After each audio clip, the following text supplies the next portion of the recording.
had a couple of ancestors before my family came over from Kent, England, that worked as archaeologists for the University of Oxford and the Royal Geographical Society. And in the late 1890s and up until the 1930s, I had a couple of ancestors that were Egyptologists and worked on different expeditions in Egypt, working with tombs such as King Tut's tomb and the other pharaohs in the Valley of the Kings. And the quote up here on the screen is considered to be the ideal quote that describes the awesomeness that surrounds archaeology. Howard Carter was an amateur English archaeologist who, at a young age, taught himself the basics of archaeology and was actually the gentleman that discovered the tomb of King Tut in the Valley of the Kings in November of 1922. And Lord Carnarvon, who was the English lord that was his financier for the expedition, said, "Can you see anything?" And upon the opening of King Tut's tomb, Carter responded, "Yes, wonderful things," at the different treasures and the different unknown secrets that had not been seen for 3,000 years before. So the focus of my research was focusing on the different factors that influences the focus of archaeological expeditions. And I focused on technology, different socio-economic trends, and also environmental conservation. So I found that technology has actually had the biggest impact on the focus of archaeological excavations. Archaeology is no longer the more closed, all-male, academic-only profession as it once was in the 1890s when it really became an actual profession. With the introduction of social media groups such as Instagram, Facebook, Twitter, it's allowed it to be open to the public. So before you'd have to have the public write letters to what they would want to see archaeologists do. Now it takes less than a minute to express their wishes for what the public wishes to see. And it makes it much more open because not only can the public talk with the archaeologists, but the archaeologists can respond in return. So it allows a correspondence to be made that's much more flexible, much easier, and it allows the public to have an influence of what they wish to see and what truly matters to them. So the environmental aspect of archaeology was greatly seen during the Crossrail project, which is the City of London's project of the Underground Railroad system, their subway system. They discovered in 2013 and between 2013 and 2015 over 5 Black Death grave pits that were right in their rail lines where they wanted to make the new rail lines. And they were afraid that the public would not want these graves to be opened. So when they would go on social media sites and advertise through their university websites, they were able to show, okay, we found these grave sites. Would you like more of these grave sites to be discovered? And the public was able to respond, yes, we would like to see that. So it's not only the social media aspect that tied with that, but it's the environmental aspect as well. For my internship, I worked on an archaeology expedition which is open to the public at James Madison's Montpelier in Orange County. I worked under the guidance of Dr. Matthew Reeves, who is the director of the archaeology department at James Madison's Montpelier, and he has had experience in the archaeology field for over 10 years. He has worked in both locations in the United States, especially Virginia, but he also worked in Jamaica because his doctorate focused on slave settlements in Jamaica. And he was kind of the overseer of all the archaeological excavations taking place in Montpelier.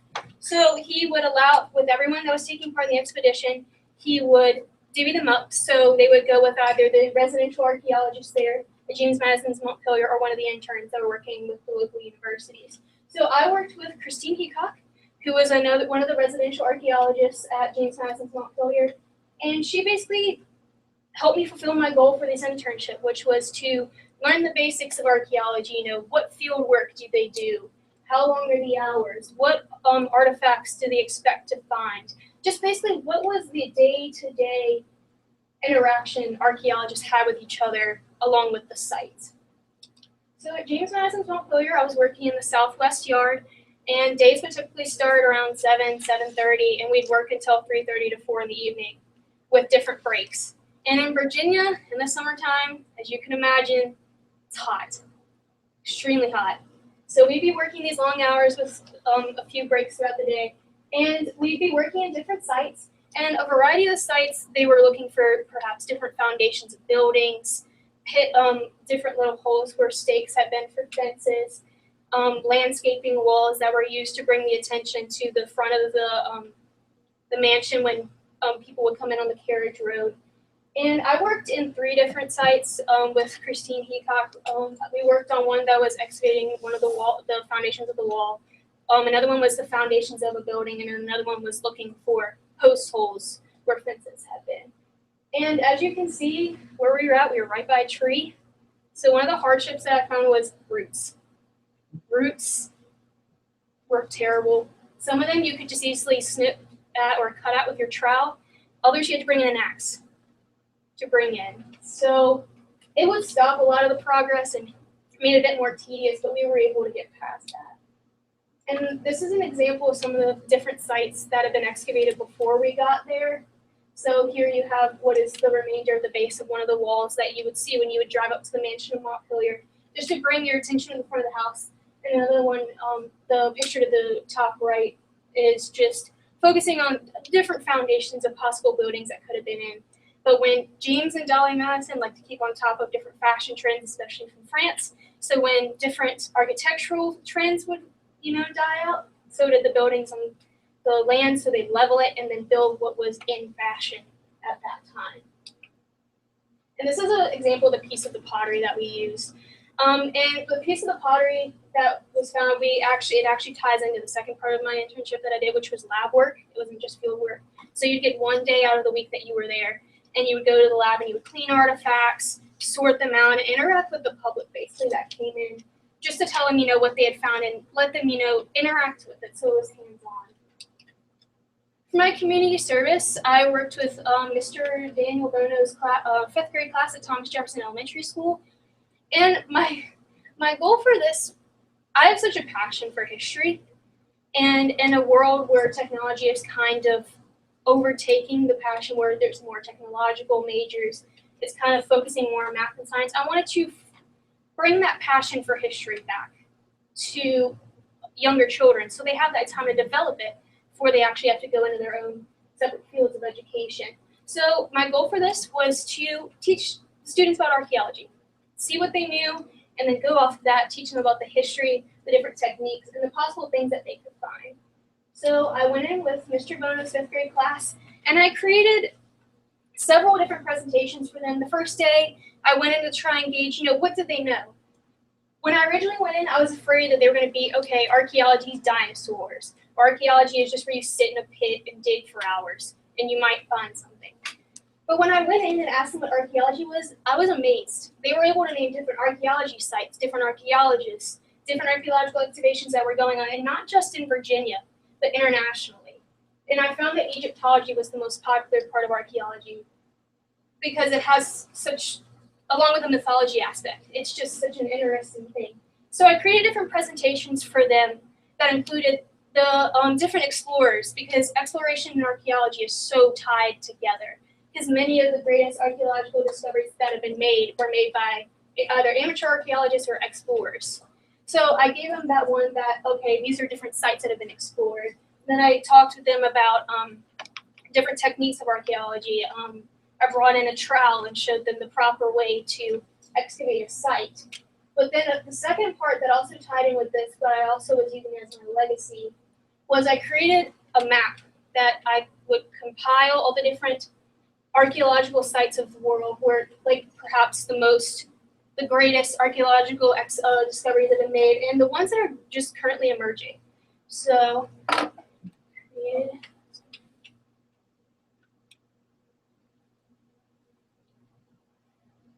if the judges would be so kind, if you would pick a location you'd like to see on the map that you see listed. And there is one in Virginia as well. I just was focusing on the main portion. If someone would like to choose a site. Redwood in Finland. Finland? Oh goodness. I'm just letting you know now I cannot pronounce that site because I cannot speak Finnish to save my life. That's Finnish. Oh, wow. I can speak a little bit of Danish and Norwegian, but not Finnish, and I'm not going to try. Or maybe focus. So with this map, the largest thing I wanted to do was I had to research the most popular sites in the world. I tried to find one in each country, which is extremely hard because not all countries have records that are available to the public or in English, as was the case with Finland. So what I did was I got the exact locations of the different archaeological sites and I put it in the map and placed it on the map and everything. And then I created a bio of the archaeological site. So it gives like the name, when it was discovered, who discovered it, the different artifacts that are found, and excavations are still going on today. And then you can scroll through, there's different pictures that provide evidence for what's found at the site, the location.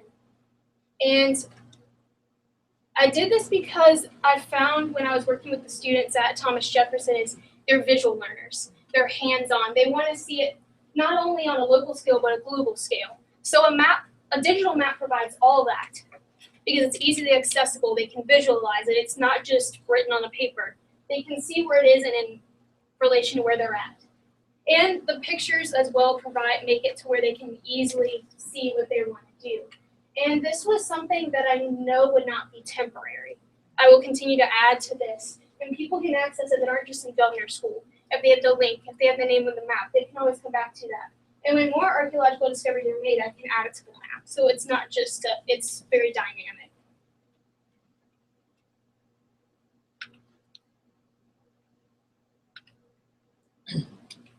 So my personal impact was it shed new light on archaeology that I hadn't seen before.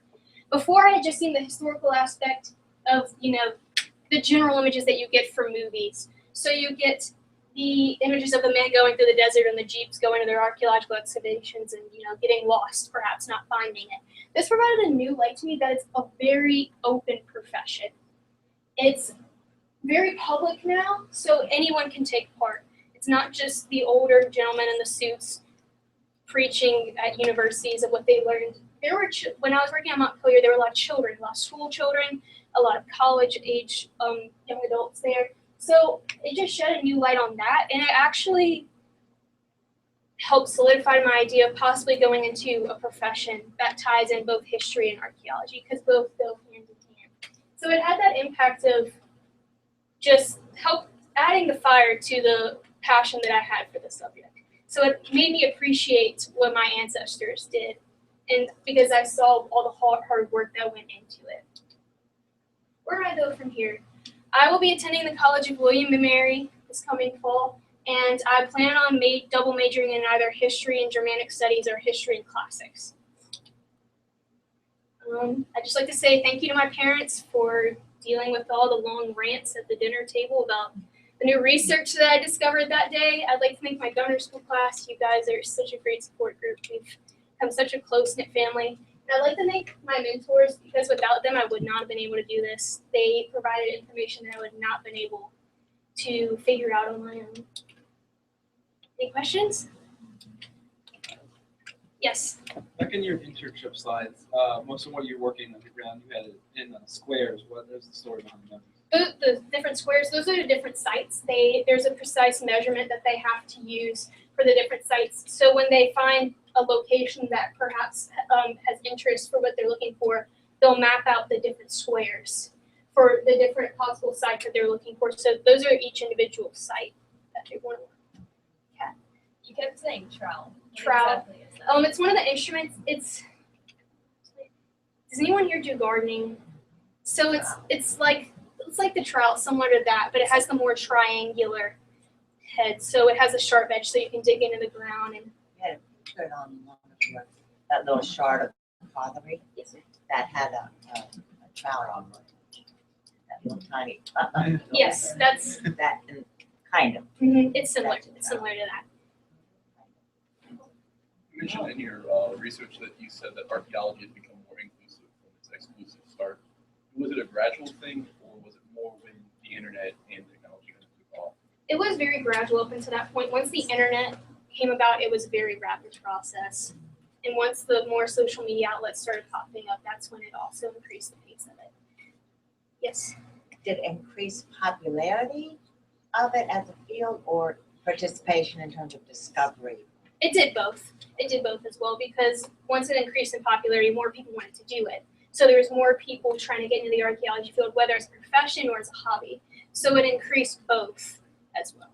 did you just, like many of us, respond in horror to the Islamic State?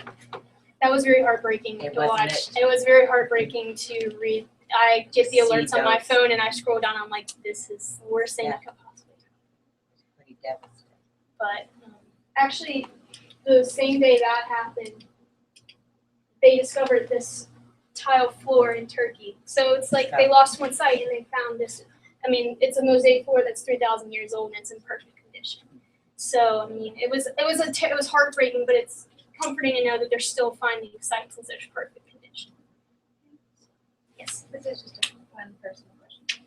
What, and you might have mentioned it, but what would be your dream, what's your most fascinating place or site that you would like to visit or that you come across and doing all this? Oh goodness. Well, I definitely like to work in sites in England, the different sites that are on there, or ancient Greece, like in Athens and Troy and all that. That's just, I've always been fascinated with like the classics, but then I've also been fascinated with British culture. So either place would be perfect. I mean, I'd be happy anywhere, but those are the ideal locations. Yes, Alex. Approximately what percentage of this archaeological discoveries are fossils, and what percentage are like mosaic floors? Fossils are not archaeology. Oh, really? That's paleontology.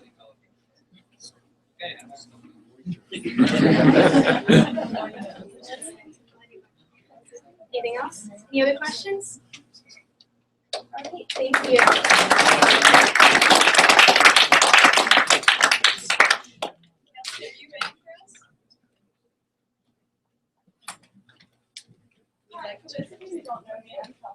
And actually, it's